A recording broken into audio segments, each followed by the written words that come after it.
black and white cat. Early in the morning, just as day is dawning, he picks up all the post bags in his van. Postman Pat The Foggy Day. Story by John Cunliffe from the original television series. There was thick fog in Greendale.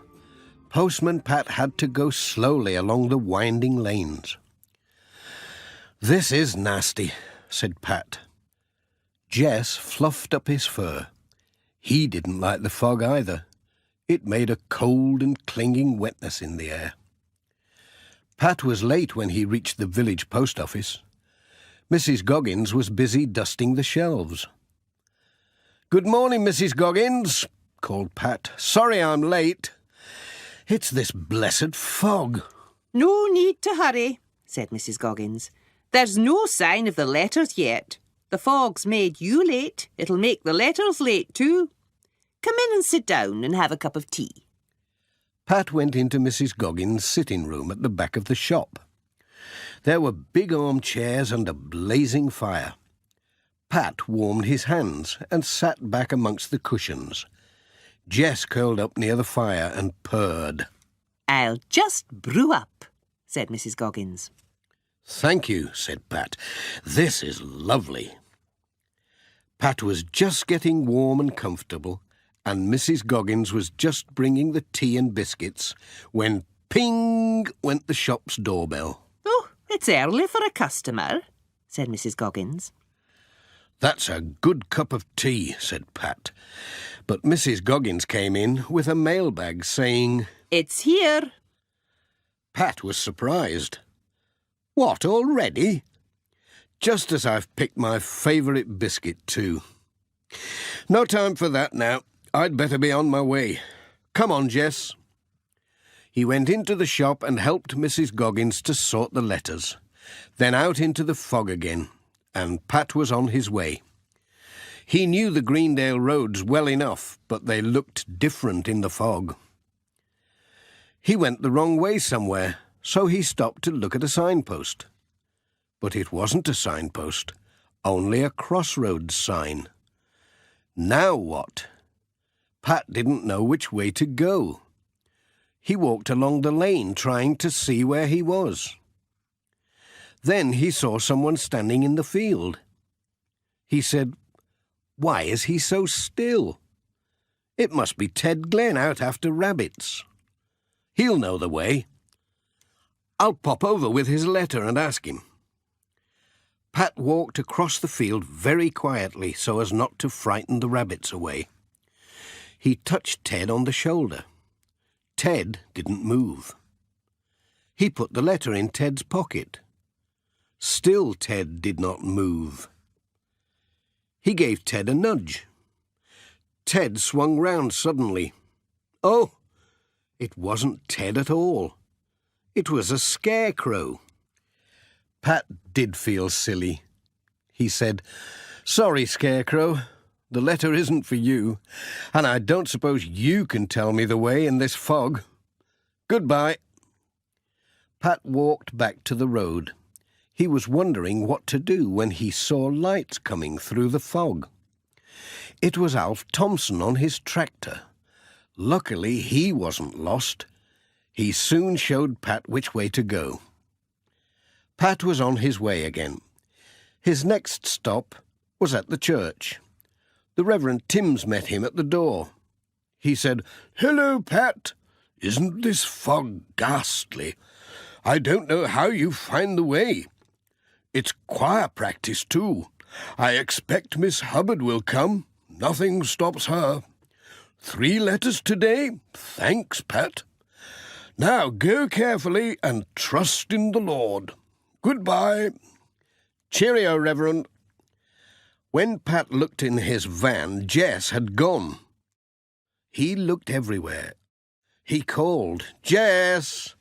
Jess!" There was no answer. Perhaps Jess had gone looking for rabbits. Pat set out to seek him. He called and called and called. "Jess! Jess! Where are you? He went over a stile and across a field, through a gate, through a small wood, into another field, calling all the time. Where are you, Jess? Jess! Jess, come on, Jess! Here, Puss, silly Puss, this is no time for hide and seek. He sat down on a tussock to rest. He put his hand on something furry. It moved. Oh, what a fright it gave him. It was Jess. Jess, you silly cat! Where have you been? Jess was cold and wet. Pat could not be too cross with him. He gave him a cuddle, then tucked him under his arm, saying, "Come on, Jess, we'd better be on our way. Now, let's see. Which way is it?" Pat was lost again, and the fog was thicker than ever.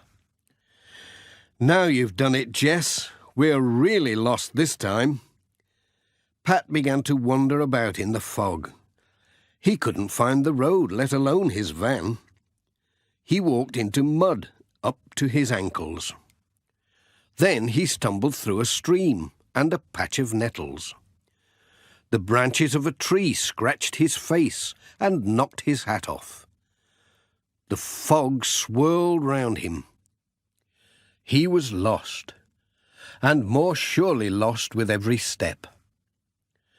Not so very far away, Miss Hubbard was cycling along the road.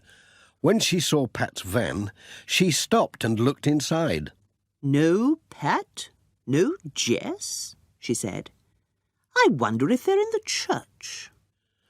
There was only the Reverend Timms in the church sorting out the hymn books. "Hello, Vicar," said Miss Hubbard. "Have you seen Pat? His van's outside, and there's no sign of him or his cat. Whatever can have happened to them?" "Dear me," said the Reverend Timms. "Pat called some time ago. They must be lost in the fog." "I know what we must do," said Miss Hubbard. "We must ring the bells to guide them back to the church." And that is what they did. They pulled the ropes and the bells clanged and clamoured in the church tower. Out in the misty fields, Pat stopped to listen. "Bells?" he said. "I thought it was a choir practice. I wonder what they're ringing for. They're as good as a foghorn. We'll soon find the way now." Pat followed the sound. The way went through a bramble patch and some very prickly gorse. But it wasn't long before he found the road, then his van, then the church. The church door opened, and in came Pat, blinking in the light. "There's Pat!" cried Miss Hubbard, and they stopped ringing. "Hello," said Pat. "It's a good thing you rang those bells. We were properly lost. Never mind, we're all right now." "The good Lord will be our guide," said the Reverend Timms. "Come and have some tea. There's plenty in the pot."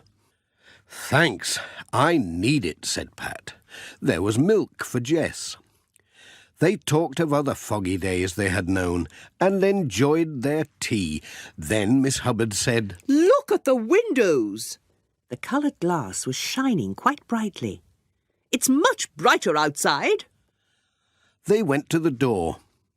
A breeze was blowing the fog away, and the sun was beginning to shine. They could see the fields and hills again. "That's much better," said Pat. "Now I can get on with my letters. Come on, Jess. Cheerio. Thanks for the tea." Pat waved goodbye and went on his way. It was lovely driving along in the sunshine without getting lost. They passed the scarecrow standing patiently in its field. "Look, Jess," said Pat.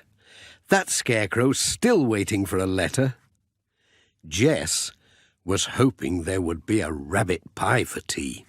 All the birds are singing and the day is just beginning. Pat feels he's a really happy man. Everybody knows his bright red van. All his friends will smile as he waves to